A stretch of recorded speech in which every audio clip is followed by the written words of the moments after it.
ഞാനിവിടെ തയ്യാറാക്കുന്നത് മാമ്പഴ പുളിശ്ശേരിയാണ്. ചൂട് ചോറിൻ്റെ കൂടെയൊക്കെ കഴിക്കാൻ പറ്റിയ അടിപൊളി കറിയാണ്. അപ്പോൾ എങ്ങനെയാണ് തയ്യാറാക്കുന്നതെന്ന് വീഡിയോ ഒന്ന് കണ്ടു നോക്കാം. മാമ്പഴ പുളിശ്ശേരി തയ്യാറാക്കാനായിട്ട് 5 നാടൻ മാമ്പഴം തൊലിയൊക്കെ കളഞ്ഞെടുത്തിരിക്കുന്നതാണ്. നന്നായി പഴുത്തതാണ്. ഇനി ഇത് ചട്ടിയിലേക്ക് മാറ്റാം. മാമ്പഴ പുളിശ്ശേരി തയ്യാറാക്കാനായിട്ടുള്ള മാമ്പഴം ഞാൻ ചട്ടിയിലേക്ക് മാറ്റിയിട്ടുണ്ട്. ഇനി അതിലേക്ക് 2 പച്ചമുളക് കീറിയത് ഇട്ട് കൊടുക്കാം. ഇനി ഇതിലേക്ക് ആവശ്യത്തിന് കറിവേപ്പില ഇട്ട് കൊടുക്കാം. ഇനി ഇതിലേക്ക് 1/4 ടീസ്പൂൺ ഉപ്പിട്ട് കൊടുക്കാം. ഇനി ഇതിലേക്ക് 1/4 ടീസ്പൂൺ മഞ്ഞൾപ്പൊടി ഇട്ട് കൊടുക്കാം.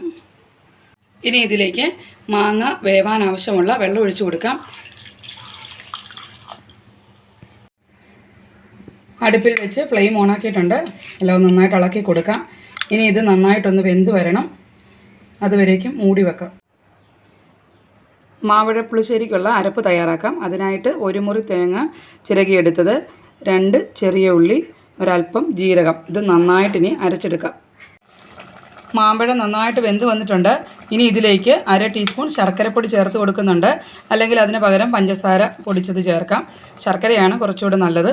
ഞാനിവിടെ 1/2 ടീസ്പൂൺ ശർക്കര പൊടി ചേർത്ത് കൊടുക്കുന്നുണ്ട്. ശർക്കരപ്പൊടി ചേർക്കുമ്പം ആ മാങ്ങയുടെ പുളിയും മുളകിൻ്റെ എരിവും എല്ലാം കൂടെ ഒന്ന് ബാലൻസ് ആവും. നല്ല ടേസ്റ്റാണ്. ശർക്കര പാനിയാക്കിയതാണേലും ചേർത്ത് കൊടുത്താൽ മതി. ശർക്കരപ്പൊടി ചേർത്ത് കൊടുത്ത് നന്നായിട്ട് തിളച്ച് വന്നിട്ടുണ്ട്. ഇനി ഇതിലേക്ക് അരപ്പ് ചേർത്ത് കൊടുക്കാം. അരപ്പ് നന്നായിട്ട് ഞാൻ മിക്സിയിൽ അരച്ചെടുത്തിട്ടുണ്ട്. ഇനി ഇതിലേക്ക് ചേർത്ത് കൊടുക്കാം.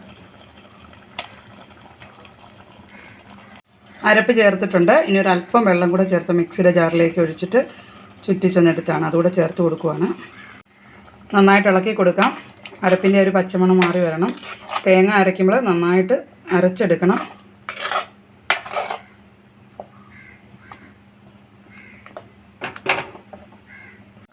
അരപ്പ് നന്നായിട്ട് തിളച്ച് വന്നിട്ടുണ്ട്. പച്ചമണമൊക്കെ മാറിയിട്ടുണ്ട്.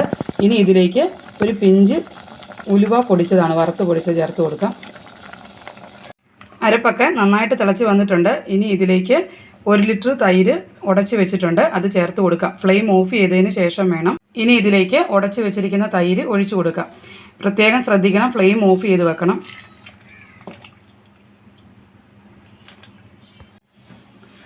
അങ്ങനെ സ്വാദിഷ്ടമായ മാമ്പഴ പുളിശ്ശേരി ഇവിടെ റെഡി ആയിട്ടുണ്ട്. ഈ സമയത്ത് ഉപ്പ് കുറവാണെങ്കിൽ ടേസ്റ്റ് ചെയ്തിട്ട് ഉപ്പ് കുറവാണെങ്കിൽ ഒരല്പം ഉപ്പ് കൂടെ ചേർത്ത് കൊടുക്കണം. ഇനി ഇതിലേക്ക് കടുക് താളിച്ച് ഇട്ട് കൊടുക്കാം.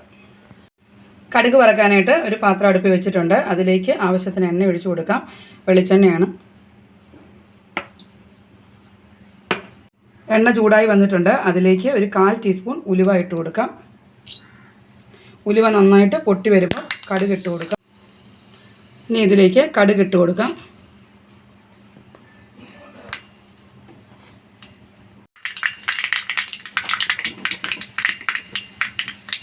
ഇനി ഇതിലേക്ക് ഒരു 4 ചെറിയ ഉള്ളി ചെറുതായിട്ട് അരിഞ്ഞിട്ട് കൊടുക്കാം. ഉള്ളി മൂത്ത് വന്നിട്ടുണ്ട്. ഇതിലേക്ക് ഒരു 3 ഉണക്കമുളക് അരിഞ്ഞിട്ട് കൊടുക്കാം. ഇനി ഇതിലേക്ക് കരിവേപ്പില ആവശ്യത്തിന് ചേർത്ത് കൊടുക്കാം. നന്നായിട്ടൊന്ന് മൂത്ത് വരണം. അങ്ങനെ കടുക് താളിച്ച് റെഡി ആയിട്ടുണ്ട്. ഇനി നമ്മുടെ കറിയിലേക്ക് ഇത് ഇട്ട് കൊടുക്കാം.